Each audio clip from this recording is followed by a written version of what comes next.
Vamos a nerdear. Vamos a nerdear. Hola gente, volvimos, seguimos a pleno en este Nerdearla 101. Sí, ahora vamos a tener, recuerden que va a estar Iván Arruga y Mauro Spinelli se llama ¿Cómo asegurar la calidad de microservicios con test automatizados en CI/CD? Es a las 15:20 hora Argentina, a las 14:20 hora Chile y a las 13:20 hora México y Colombia. No se lo pierdan. Muy interesante y muy bueno. Súmense, chicos, ¿eh? Sí. Recuerden una cosa que es impresionante. Vamos a tener la posibilidad de ganar una certificación Brightest por sorteo. La persona en sorteo puede elegir entre Foundational Level, que está dirigido a profesionales que necesitan demostrar un conocimiento práctico de los conceptos fundamentales de testing de software, Agile Testing, Tester Foundation Extension, dirigida a tester que comprenden el valor y los principios de los proyectos ágiles. El sorteo se realizará en vivo en el Instagram de CrowdArt Academy, @CrowdArtAcademy, a las 17 horas Argentina. Así que por favor no se lo pierdan. Tienen que participar y la verdad que está muy buena esa certificación del Brightest, chicos, ¿eh? Sí. Gracias, CrowdArt y Brightest, obvio, Sí, ¿no? totalmente. ¿Y qué otro workshop está por empezar? El de Daniel Segovia y se llama Microservicios con Node.js. Sí, es a las 15:35 hora Argentina, 14:35 hora Chile y 13:35 hora México y Colombia. En el taller verán una arquitectura orientada a microservicios con Node.js. Podrán conocer los conceptos básicos, cómo decoplar funcionalidades de tu monolito hacia esta arquitectura. Muy interesante y sobre todo algo muy bueno para que saquemos buenas prácticas también, me Totalmente. parece. Y nosotros seguimos en testearla. Y ahora vamos a tener una siguiente charla que vamos a estar sobre Site Reliability Engineer y QA Automation Engineer. Ay, perdón, esas son las búsquedas. Las búsquedas que tenemos laborales. Site Reliability Engineer y QA Automation Engineer. Son búsquedas de CrowdArt. Son además. búsquedas de CrowdArt, claro, sí, sí. Sí, que es nuestro sponsor Es nuestro del sponsor container. que estuvo acompañándonos en el día de ayer, en el día de hoy. Y está acá en el stand que los que tienen la presencialidad confirmada, chicos, vengan y dense una vuelta que están todos los sponsors ahí con cada stand. Y ahora, ¿a quién vamos a tener? Vamos a tener a Carolina Lang en su charla ¿Cómo hacer test de actores? Carolina es estudiante y docente de Ciencia de la Computación del FECENUBA. Sí, ella trabaja en Ericsson, una empresa corporativa de software. En sus ratos libres dibuja cómics y toca el bajo. Sí, así que chicos, los invitamos a ver la charla. Sí, y como siempre, por favor, quédense después de la charla. Vamos a estar haciéndole el Q&A. Manden todas sus preguntas, lo pueden mandar por Slack, lo pueden mandar por el Discord, obviamente por Swapcard. Y todo lo que ustedes pregunten, nosotros se los vamos a estar diciendo a ella. Así que quédense con nosotros. Vamos a nerdear. Vamos a nerdearla.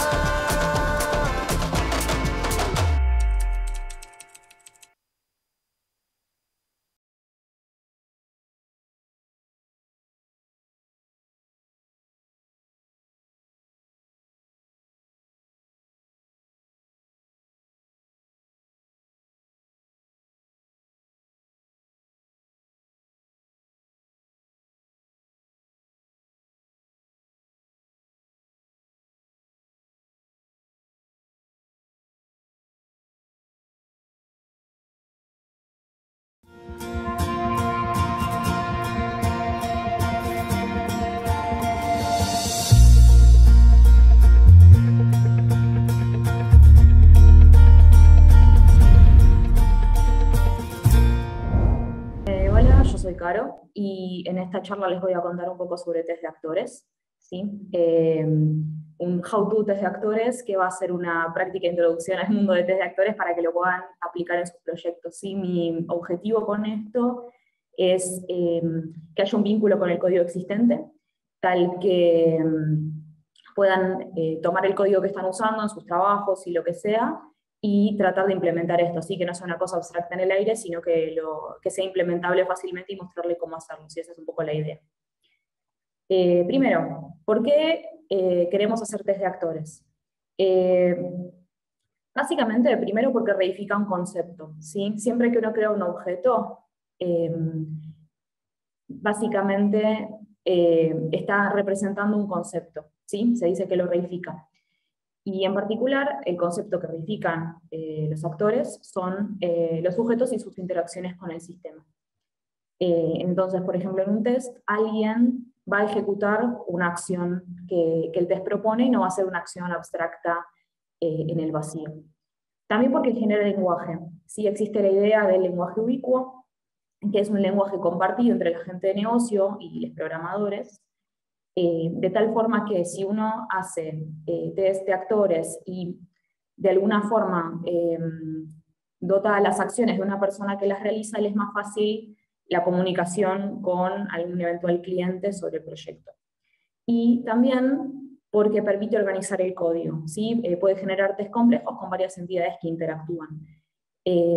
Esto básicamente lo que hace es que si yo tengo test que tienen un montón de líneas, no tengo que acordarme de dónde venía cada línea, sino que al estar mapeadas acciones que se ejecutan en un contexto de que alguien está haciendo algo, si alguien, un actor está haciendo algo, es mucho más fácil de leer y es mucho más fácil de retomar después de bastante tiempo o por otra persona, digamos. Bien. Esto es básicamente el menú de la charla, ¿sí? Les voy a mostrar algunos ejemplos sobre un sistema medio de juguete, pero perfectamente real, hipotéticamente real, que sea test con un SLActore, pero que hable por HTTP, otro que acceda a la base en las mismas condiciones, y alguna cosa más compleja con más de un actore para que se vea un poco el tema de la organización del código.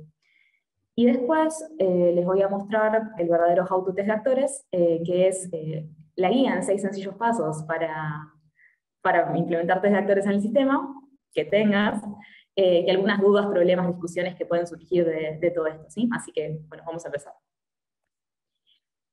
Vamos a hablar de nuestro sistema. Nos contrataron, supongamos que nos contrataron de un parque de diversiones para hacer un sistema de montañas rusas, que va a básicamente controlar la venta de tickets y controlar la gente que se sube. Entonces, por ejemplo, tenemos operadores que están en un mostrador en la puerta de cada montaña rusa y vamos a hacer un primer test que, dado una montaña rusa, le vamos a preguntar si al principio del día laboral está vacía. Y tenemos un sistema que se conecta por HTTP. Primero, bueno, una aclaración, el código que van a ver está en Python, pero no, creo que eso no debería ser un problema, voy a explicar básicamente qué hacen las cosas, también hay unas cositas de Django, pero también lo vamos a ir hablando para que no sea una traba de ingreso. Bien, tenemos este test, que eso, test 01, que el array esté vacía, básicamente, dado el número del array y la información que básicamente estamos diciéndole a un cliente HTTP, le estamos mandando una orden GET y le estamos pasando la URL, que yo como trabajo en Django, hay un sistema interno de nombrado de las URLs, lo único que tienen que saber es que esta función reverse lo que hace es reconstruir la URL a partir del nombrecito interno que le da Django. Eso no importa, hagan de cuenta que es la URL. De hecho se llama URL. ¿Sí? Y después se fija que sobre esa información que le pide al cliente, se fija que esté vacía. Bien. El tema es que acá nadie hizo nada, ¿sí? No hay operadores, no hay una personificación, sino que simplemente se pide, se hace un pedido HTTP y se verifica una condición. Entonces, lo que vamos a hacer es que la acción de pedir información no esté flotando en el aire, sino que alguien la haga, que va a ser el operador en ese momento. Bien, acá podemos ver cómo cambia el código, ¿sí? Habíamos dicho esto de que con esta nueva clase íbamos a verificar un concepto, que el concepto era básicamente el operador de la montaña rusa en particular, que sabe su URL, ¿sí? Tiene como método interno, y eso deja de contaminar de alguna forma el código de la clase de test, ¿sí? Porque ya es responsabilidad, de alguna forma, si se habla de la responsabilidad de los objetos, es responsabilidad del operador es saber a dónde tiene que pedir la información y no del test en sí.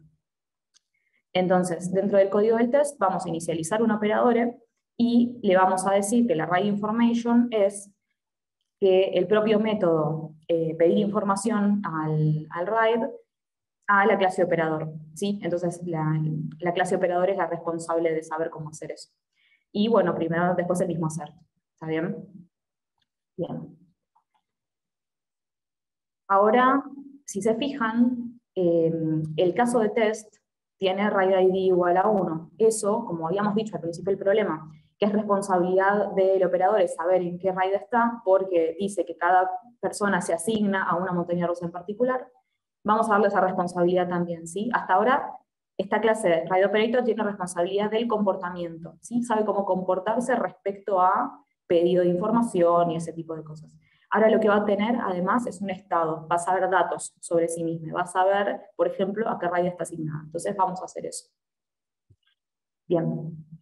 Esto lo que va a hacer, además, es que la clase operador de alguna forma solamente puede acceder a la información que tiene permitida acceder, que es la información sobre su propio juego. ¿Está bien? Este Information Format RAID, que es el método de RAID Operator, ahora ya no va a ser Information for RAID y le voy a pasar una RAID desde afuera. En realidad lo que voy a hacer es que solamente puedo ver la suya, ¿sí? Eso queda casi igual. La definición de que la RAID, del ID de la montaña rusa es el 1, va a pasar a la definición de la clase del RAID Operator, ¿sí? No vamos a hacer que ya sea un RAID Operator, sino que vamos a hacer que sea un RAID Operator de la RAID 1. ¿Está bien? Y el resto queda igual. Bien. Ahora vamos a hacer casi lo mismo. Solamente la única diferencia es que la persona no va a acceder a través de un pedido HTTP, sino que va a mirar directamente la base de datos y va a ver que la RAID esté vacía, básicamente. Y acá, bueno, una aclaración, hay una parte en el código que van a ver que dice myModel.objects. Eso es una forma que tiene Django de describir la colección de objetos que forman parte de una clase. Entonces, vamos a usarlo para hablar de, comillas, comillas, comillas, la tabla de todas las RAIDs, de alguna forma.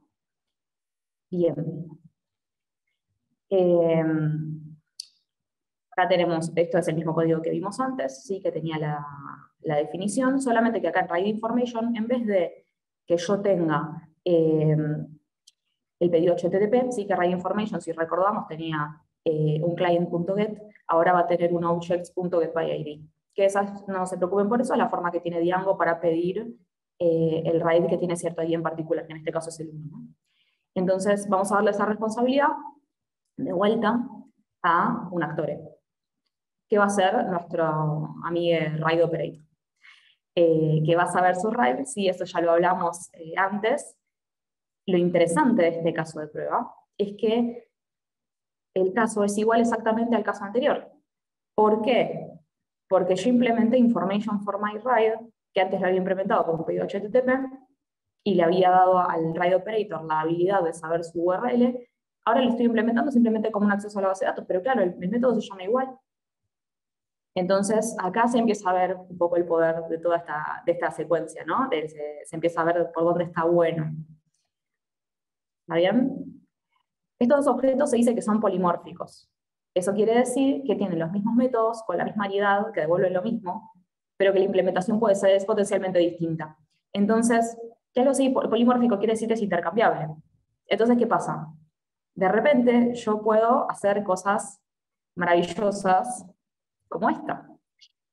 Cosas hermosas. Como por ejemplo, si se fijan, reimplementamos RAID Operator, la única diferencia es que Information for my RAID tiene una source, la llamé source, que es una fuente de información, y esta fuente de información sabe contestar Information for my RAID. ¿Está bien? En vez de decir es un pedido HTTP o decir es un acceso a la base de datos, voy a poner una cosa genérica que en el colaborador interno que está definido, que dice self.source igual a source of information, puede tener distintas implementaciones de eso, y de repente puedo correr para distintas interfaces, y si se fijan en el test, las distintas definiciones de posibilidades medio inventadas ad hoc, pero que acabamos de ver dos, de distintos sources para el RAID Operator, que esos sources tienen que saber contestar Information for my RAID. El cielo es el límite, como dice el comentario, ¿sí? Podemos tener el mismo test probado para distintas interfaces y está todo bien. De hecho, en un trabajo mío, en un proyecto anterior que tuve, tuvimos que hacer un circuito complejo que era un circuito de mobile, que tenía muchos pasos, y Y ese circuito ya estaba implementado en web. Entonces, implementando test de actores, lo que hicimos fue reciclar el circuito web para definirlo de una forma genérica y poder usarlo para los test de mobile también. Y entonces, de repente, los test se corrían dos veces, una para web y una para mobile. Eso estaba buenísimo. Eso es un poco el poder que tiene. Bien. Vamos a ver algo un poquito más complejo. De repente vamos a tener dos tipos de clientes. ¿Sí? A los dueños del parque de diversiones no les gustaba que la gente hiciera fila, entonces nos pidieron que las personas tengan la opción de bajarse una app donde puedan reservar su lugar para subirse a un juego. Entonces va a haber dos interacciones distintas. Una es de la persona que se quiere subir al juego, y otra el operario que quiere saber cuántas personas están subidas al juego, y todo el requerimiento de antes. Bien, vamos a ver un test un poco más imponente, que es de esto, ¿no? Vamos a decir, bueno, que una persona, vamos a hacer de cuenta que es un test en el que una persona se sube y que después se quiere verificar que la raíz no esté vacía después de que la persona se subió. Sí. Tenemos el código convenientemente separado en dos partes, que la primera es la parte que corresponde al customer, o sea, la persona que se va a subir a la montaña rusa, y la segunda va a ser la persona que está preguntando que si la raya está empty o no, básicamente. ¿Sí? Entonces, definimos el usuario, definimos la contraseña y creamos el cliente, lo logueamos y después ejecutamos la acción correspondiente, que es, por ejemplo, en el caso de Customer es buy ticket for, o sea, compra la entrada, y en el caso del operador es pide information for que eso está mal, pero es information for my ride, o information for. Cosas que pasan. Bien. Lo que vamos a hacer es verificar las dos clases distintas de actores. El customer va a ser ligeramente distinto de operadores, pero vamos a ver que no tan distintos, y sus respectivas interacciones con el sistema. Entonces, esto lo vamos a mostrar en dos partes porque es bastante código. Vamos a ver primero cómo quedan los actores. Cada actor, tanto customer como operador, tiene su usuario contraseña y su cliente. Entonces sabe loguearse, sabe registrarse, que es básicamente la definición de cliente en el init. Y como antes, el ride operator sabe contestar information for my ride, sobrescribe el constructor, porque aparte le tiene que decir el número de ride, pero eso es secundario, y el part customer sabe comprar un ticket a través del API, ¿de acuerdo? Entonces, el test se define usuario y contraseña, pero ahora se le puede decir al customer que se loguee y al customer que compre el ticket, ¿sí? Al objeto customer. Y se le puede decir al operador que me dé la information for my ride, que era lo que habíamos hablado antes. Esto no es más corto que lo otro, solamente es, a mi entender, más declarativo porque se le asignan a las personas la habilidad de ejecutar acciones, básicamente. Ahora bien, toda esta parte de usuario y contraseña es secundaria y no nos importa. Entonces, una cosa que podemos hacer es codear una forma medio inventada de loguearse y hacer usuarios y contraseñas para poder usar la potencialidad de que compartimos esa clase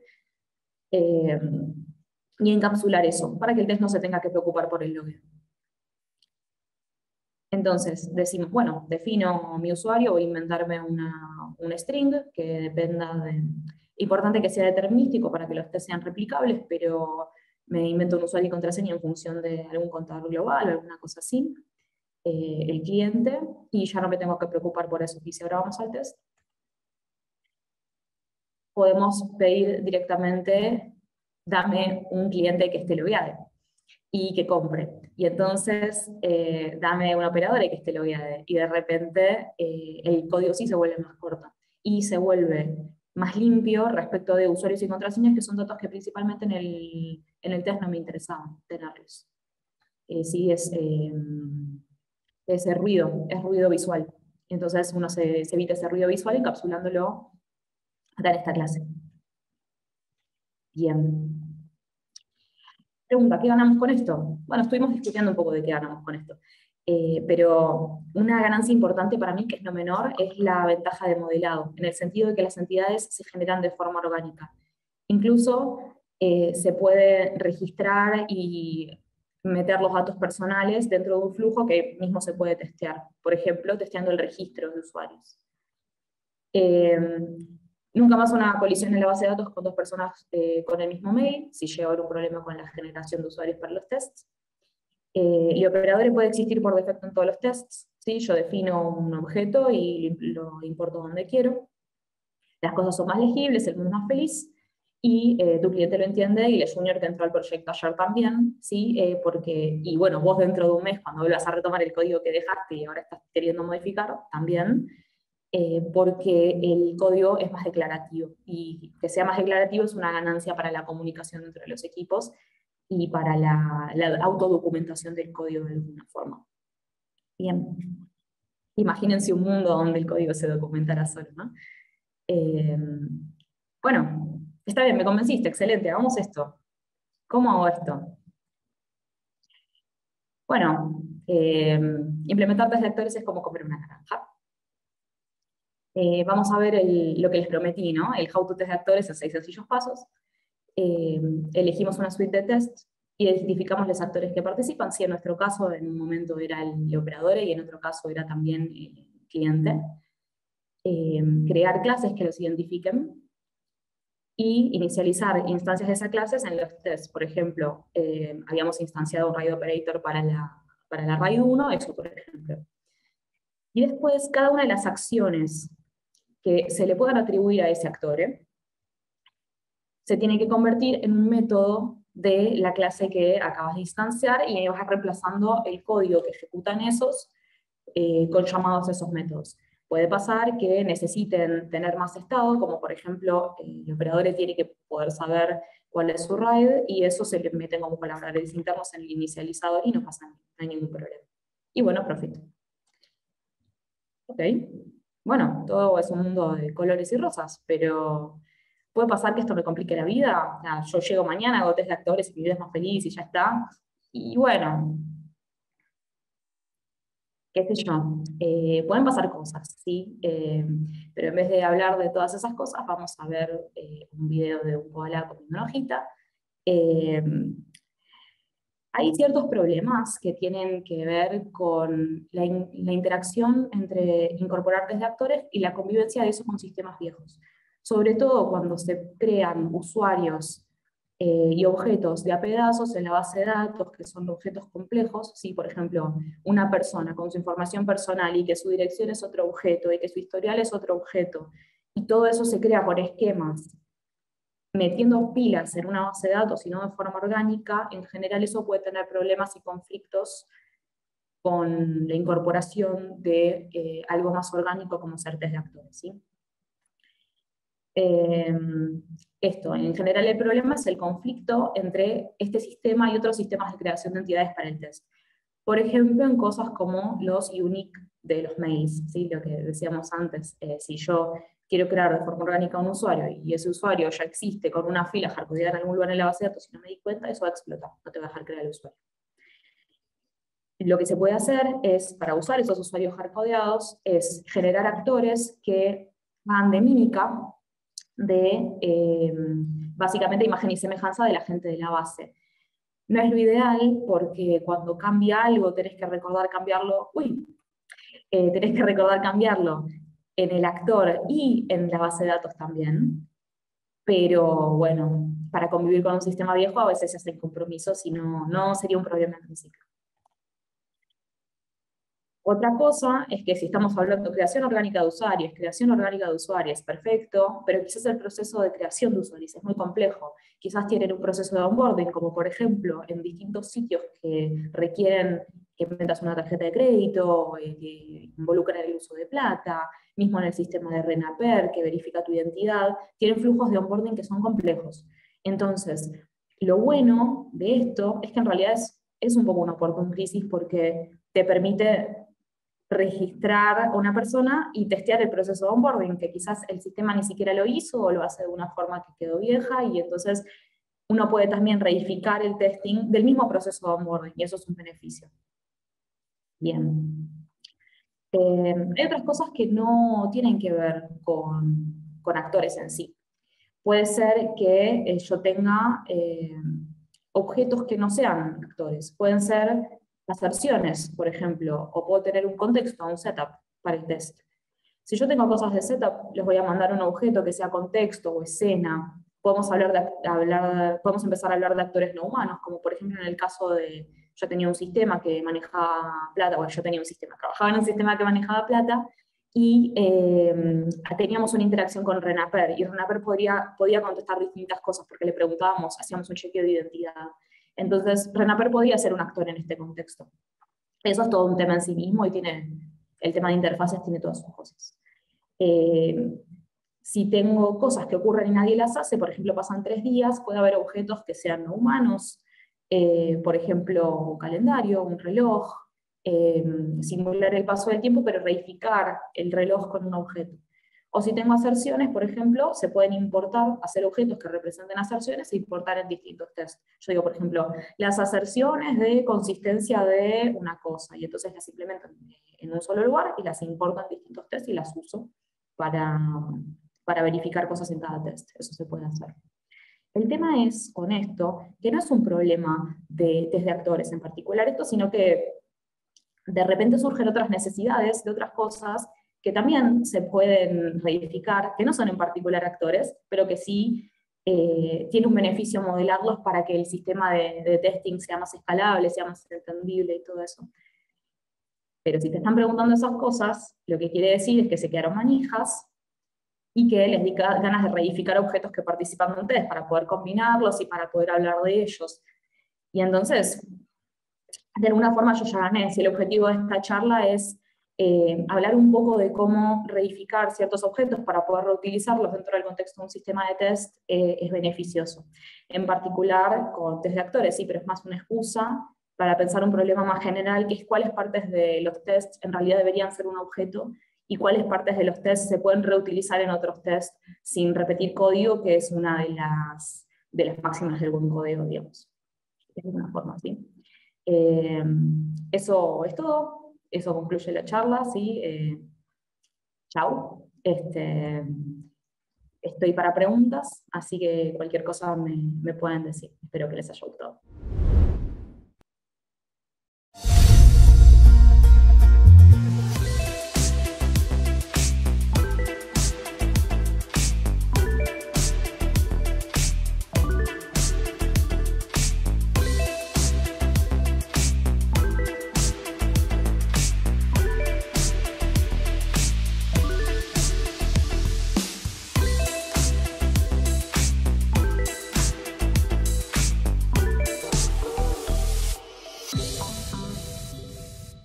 Vamos a nerdear.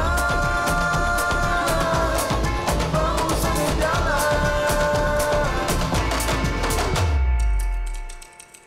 Hola, ¿cómo están? Bienvenidos a un nuevo Q&A. Tenemos acá a Carolina, acabamos de ver tu charla. Bienvenida, ¿cómo estás? Hola, Caro. Buenas, muy bien. ¿Ustedes? Es un placer para nosotros tenerte acá con nosotros.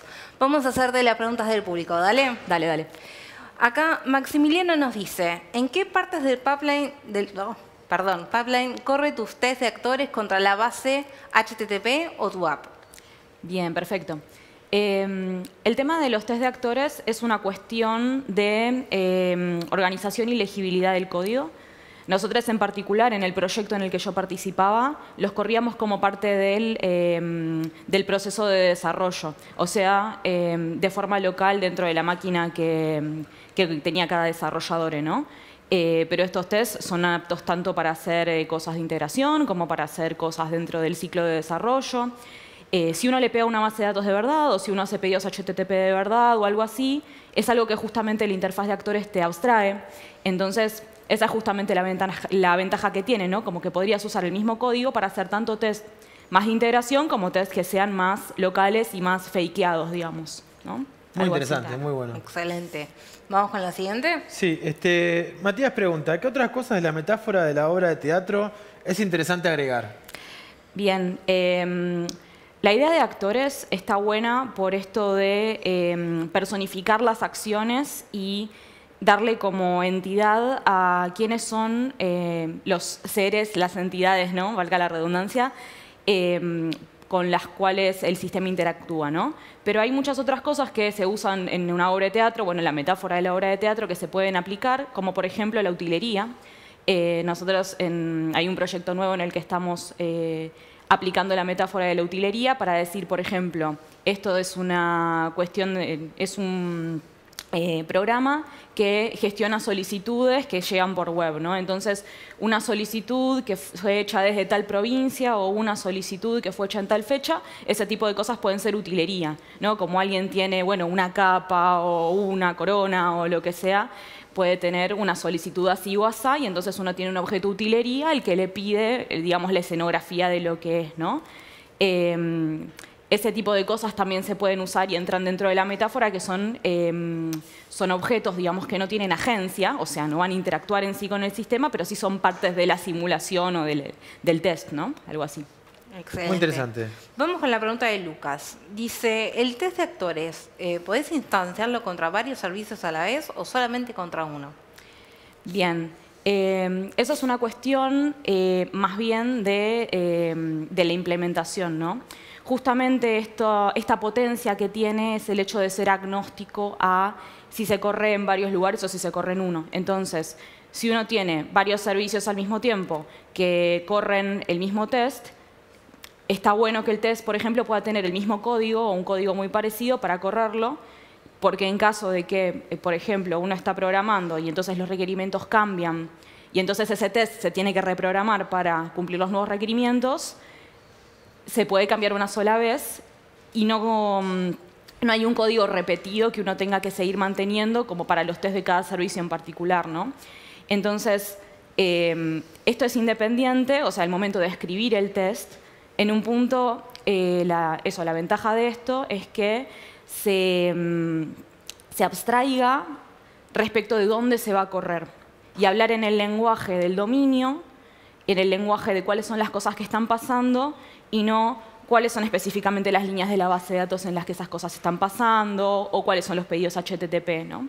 Justamente viene por ahí la potencia de esto. Claro, muy bueno. Vamos con otra de las preguntas.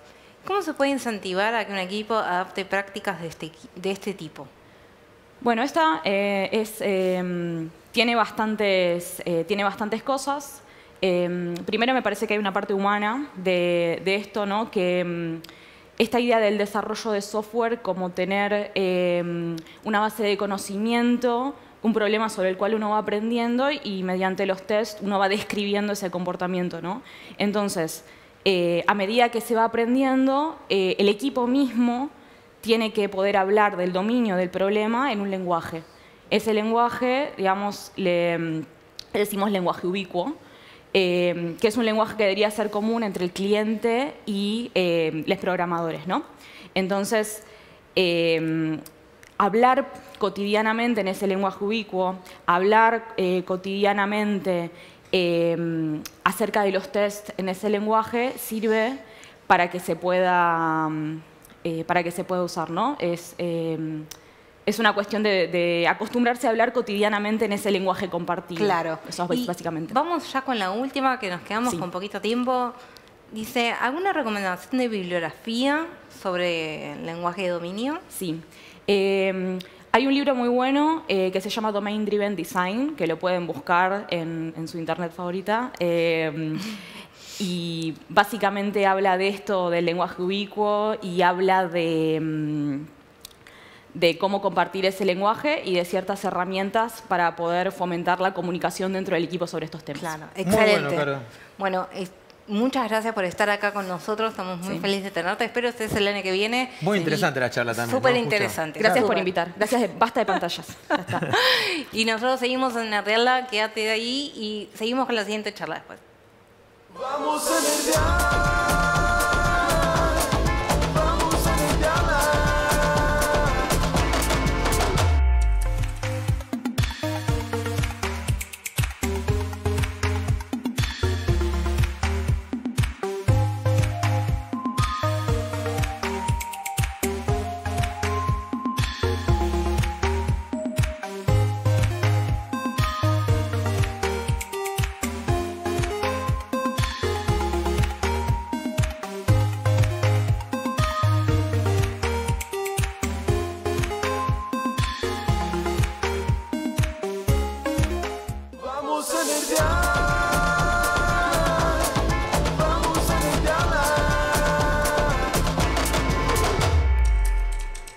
Bueno, volvimos y como todo tiene tu final, estamos llegando al fin de testearla en este evento dentro de Nerdearla.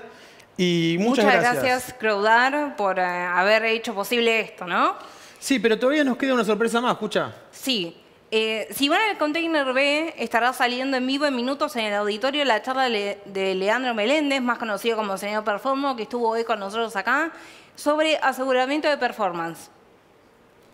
Sí, así que seguimos en el Container A de este segundo día de Nerdearla. Acabamos de cerrar el track de testearla y continuamos con las charlas del día hasta llegar al cierre con Tara Hernández. Es el broche de oro. Muy bueno, la verdad que es muy interesante y se lo súper recomendamos. Sí, y si no visitaron los stands, les aconsejamos que vayan, visiten los stands, hagan comunidad y si ingresan, por ejemplo, al de Valtech, encontrarán hacks para iniciar una carrera en programación increíble, experiencias de quienes trabajan en la empresa, ofertas de trabajo, charlas de IT y mucho, mucho más.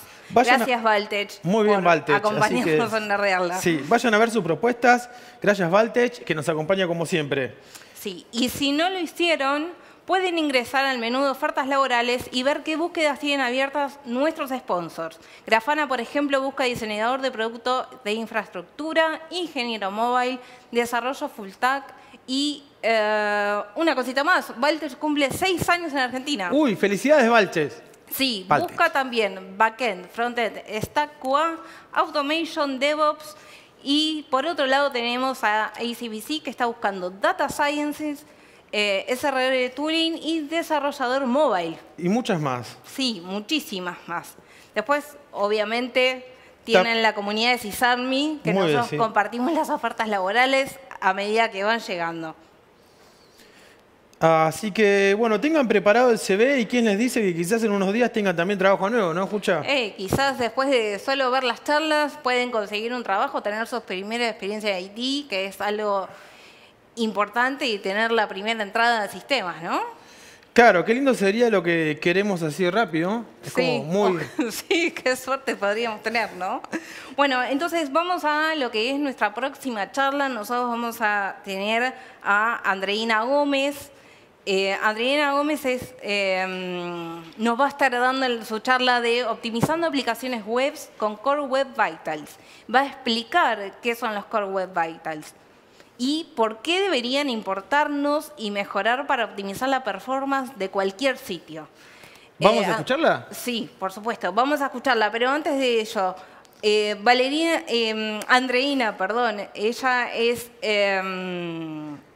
Tech Lead en Falabella, financiero, es venezolana, viviendo en Chile, Bookborn y apasionada por la programación. Sí, estará en vivo para responder todas sus preguntas, así que no se olviden, por favor, de enviarlas por el chat y por los demás canales que tenemos. ¿Vamos a la charla? Vamos